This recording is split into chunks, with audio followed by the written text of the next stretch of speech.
Assalamualaikum warahmatullahi wabarakatuh. Dengan hidayah dan taufik Allah, subhanahu wa ta'ala, Yayasan Ash-Shiddiqi bukan hanya mengelola pendidikan anak usia dini atau PAUD, bukan hanya mengelola pendidikan formal, seperti MI dan SMP, tapi juga mengelola kumpulan baksos atau bakti sosial, yang dikemas dengan bacaan tahlil dan lantunan-lantunan solawat, bagi jamaah muslimat Iqsadam, dan remaja Masjid Baitul Muhtadin. Alhamdulillah, kita semua dapat memikir dan membuat amal-amal jariah, buat orang yang meninggal dunia, seperti mewakafkan tanah, buat tempat atau kuburan yang meninggal, memberi kain kafan secukupnya, memberi pisplang tanam, dari bahan-bahan cor, seperti kawat, pasir, batu cor atau koral, dan plafon buat cetak pisplang tersebut.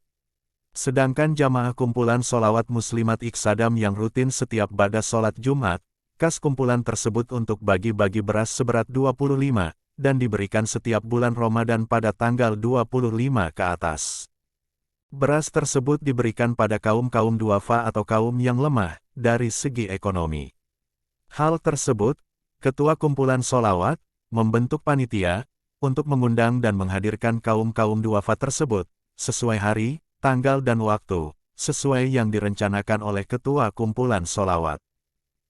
Biasanya, pembagian beras itu, diberikan pada kaum duafa pada tanggal 25 bulan suci Ramadan. Hal ini sudah menjadi program-program unggulan di Yayasan Ash-Shiddiqi, yang ditetapkan oleh Kiai Muhammad Shiddiq Baihaqi pada kaum duafa, yang mana program-program ini, dititipkan pada jamaah kumpulan muslimat Iqsadam.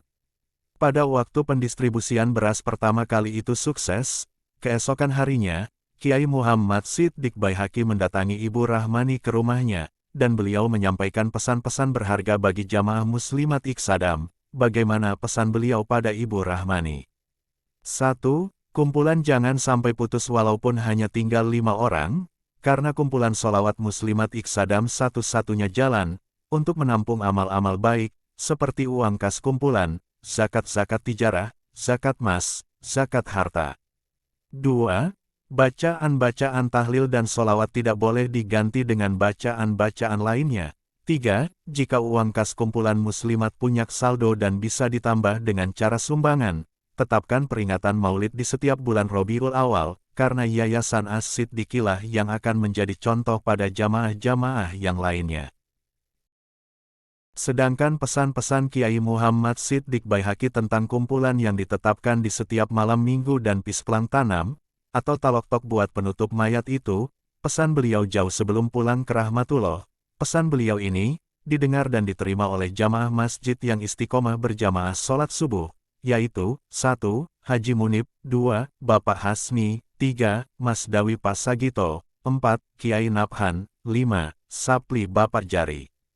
Bahwa pesan-pesan beliau, adalah, 1. Jangan sampai kosong sholat berjamaah di masjid, terutama sholat berjamaah subuh, biar kita tidak tergolong pada golongan orang-orang munafik. Karena firman Allah dalam Al-Quranul Karim, Innal munafikina, fit darkil asfali minan nar. Artinya, sesungguhnya orang-orang munafik itu paling bawah tempatnya, di dalam neraka. Jadi kita semua akan tergolong orang-orang munafik, jika hanya membangun masjid, tapi tidak ditempati sholat berjamaah. Adapun pesan-pesan beliau yang kedua, adalah, kumpulan di setiap malam minggu jangan sampai putus, karena, di kumpulan itulah jamaah bisa membantu dan mengumpulkan kas baksos, atau bakti sosial, buat kebutuhan-kebutuhan mayat. 3. Kumpulan jangan dirubah, baik dari bacaan-bacaan tahlil, atau solawat ad-dibai. Nah, disitulah Al-Ustadz Rashidi yang menjadi bingung dan kesal atas perubahan bacaan-bacaan tahlil dan bacaan solawat ad-dibai, yang sekarang dirubah menjadi solawat nariyah. Kenapa Ustadz Rashidi menjadi kesal? Padahal sama-sama bacaan solawat, tiada lain alasannya adalah, 1. Rasa samikna, wa atokna, terhadap guru, sudah dihilangkan dalam hati. 2. Merubah tata cara, atau kemasan-kemasan yang sudah dicontohkan oleh Kiai Muhammad Shiddiq Baihaqi, tentang bacaan-bacaan dalam kumpulan tersebut. 3. Dengan cara inilah yang menjauhkan hati terhadap guru. Adapun pesan-pesan beliau yang keempat, penyaluran pisplang tanam, atau taloktok penutup mayat dalam kuburan, dan kain kafan itu, jangan sampai terputus, selagi masih ada simpatisan atau jamaah yang peduli atas kegiatan bakti sosial tersebut, dan jika pula masih ada orang-orang yang membutuhkannya. Karena bakti sosial ini, baik penyaluran beras terhadap kaum-kaum duafa, dan sahibul musibah, kadung berjalan sudah 7 tahun dan sudah viral di Kecamatan Talango ini. Kenapa bakti sosial di Yayasan As-Siddiqi menjadi viral? Karena 1. Sahibul musibah dapat kain kafan gratis tanpa membeli. 2. Sahibul musibah mendapat pisplang tanam, yang terbuat dari bahan-bahan cor, atau taloktok penutup mayat dalam kubur itu, mendapat secara cuma-cuma, dan gratis, juga tanpa membeli atau menggantikannya dengan berupa apapun.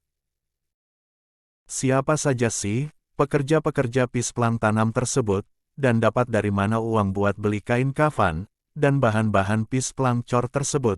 1. Pekerja-pekerja pisplang cor, semuanya bekerja tanpa tanda jasa, artinya tanpa ongkos, dan tiada paksaan. Siapa saja panitia dan anggotanya, kok bisa bekerja tanpa tanda jasa? 1. Moyu Bapak Sukiyah. 2. Masdawi Bapak Sagito. 3. Matli Bapak Erna. 4. Sai Bapak Kutmawati. 5. Busabi Bapak Hasni. 6. Haji Munib. 7. Sudi Bapak Alijana. 8. Taufik Paini. 9. Al-Ustadz Rashidi. Sedangkan anggotanya adalah 1. Ahli waris. 2. Masdu Bapak Hosniyah. 3. Imam Mahdi, yaitu Papa Ella. 4. Fendi Hosniyah, atau Papa Leli. 5. Ahmad Zairozi, yaitu Papa Lydia. 6. Ahmad Basri. 7. Sahmo Bapak Sulasto. 8. Sunar Bapak Masyita. 9. Lukman Hamsi, atau Papa Leha. 10. Juhati. Inilah pekerja-pekerja pisplang tanpa tanda jasa. Lalu dari mana sumber dana bakti sosial itu?